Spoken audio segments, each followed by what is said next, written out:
Most business owners know that they need a professional to help when their building requires a Weatherford, Texas commercial roof repair.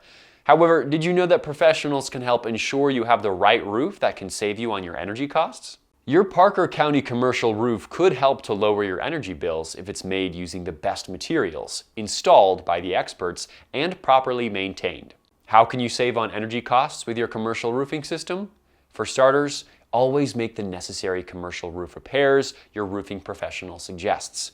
Repairs ensure the roof is functioning correctly. Secondly, consider not only the material you use on your commercial building, but the color as well. Specific colors can attract heat. The same can be said for some roof materials.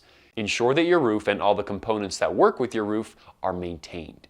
Make sure there is proper ventilation in place and any holes are patched quickly. If you're concerned that your Weatherford, Texas roof could need a commercial roof repair or energy costs may be an issue, First Texas Roofing is here for you. Contact us today for your free estimate.